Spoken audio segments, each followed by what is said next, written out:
What if the Bible you've trusted your whole life is only part of the story? Not because the rest was lost, but because it was left out. There are ancient texts written around the same time as the Bible that most people have never even heard of. And when you start reading them, you realize something unsettling. The story could have been very different. So the real question isn't just what's in the Bible, it's who decided what didn't make it in and why. Today, billions of people follow the Bible as the Word of God. But here's something rarely talked about. The Bible didn't arrive as one complete book. It was compiled, carefully selected, debated, edited over time. Different communities had different texts, different interpretations, different beliefs about who Jesus was and what he taught. And eventually, choices had to be made. Some books were accepted, others were not. But what happened to the ones that didn't make the cut? Because there are entire texts, ancient writings that were excluded, like the Gospel of Thomas, the Gospel of Mary, and the controversial Gospel of Judas. These weren't modern inventions. They were discovered in places like Egypt, buried for centuries. Hidden, preserved, almost like they were never meant to disappear completely. And when scholars finally began studying them, they realized something. These texts weren't just different. Some of them told a completely different version of the story. Now here's where things start to get uncomfortable. These texts don't always match what most people were taught. Some of them focus on inner knowledge instead of external authority, present teachings as symbolic, not literal, suggest that understanding comes from within, not from institutions. The Gospel of Thomas, for example, is a collection of sayings attributed to Jesus Christ.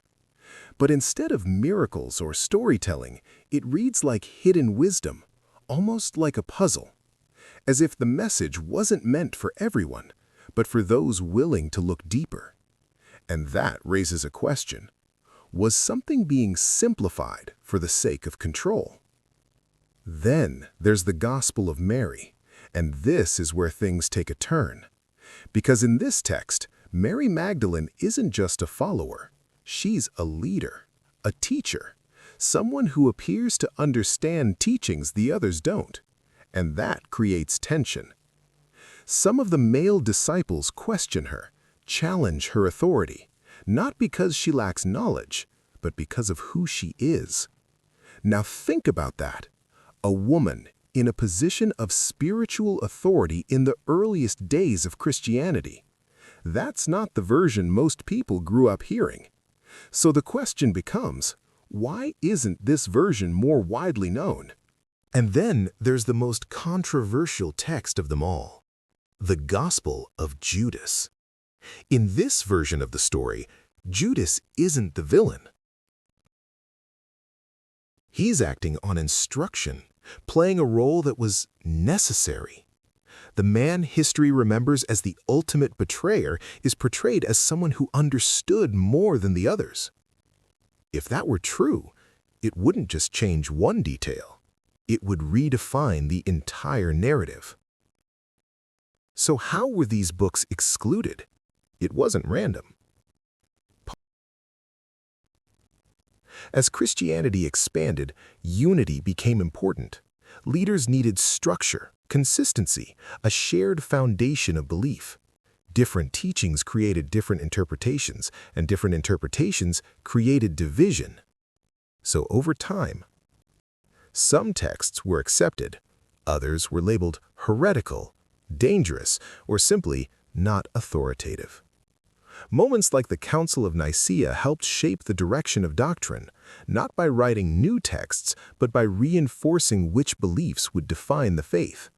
And once that foundation was set, everything else became secondary. But here's the question that changes everything. Were these books removed because they were false or because they told a different story? Because history shows something again and again.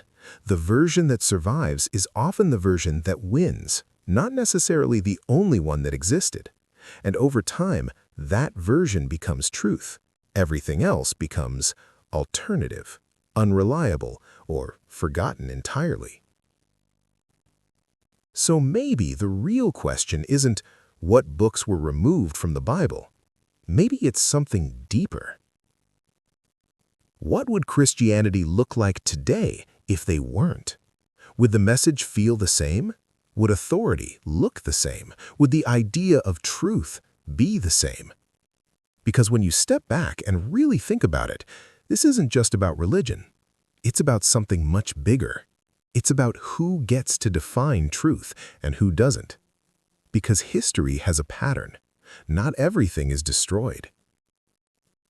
Some things are simply set aside, labeled, questioned, pushed far enough into the shadows that eventually people stop looking for them. And over time, something subtle happens. The version that remains becomes the only version most people ever know, not because it's the only one that existed, but because it's the one that survived long enough to be accepted without question. And the others?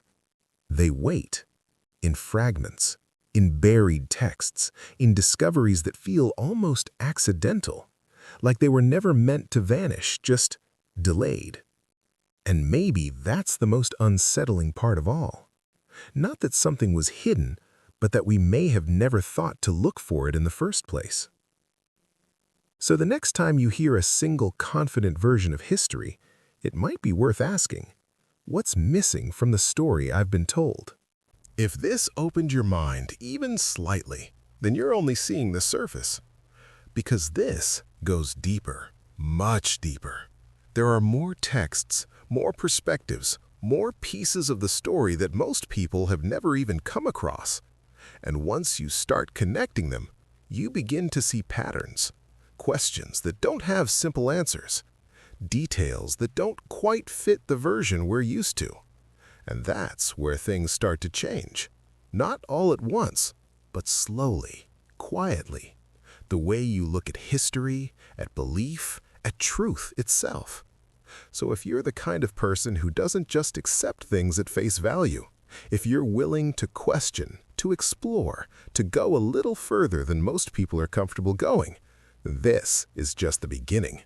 Because in the next videos, we're going deeper into the parts of history that were overlooked, reinterpreted, or simply never given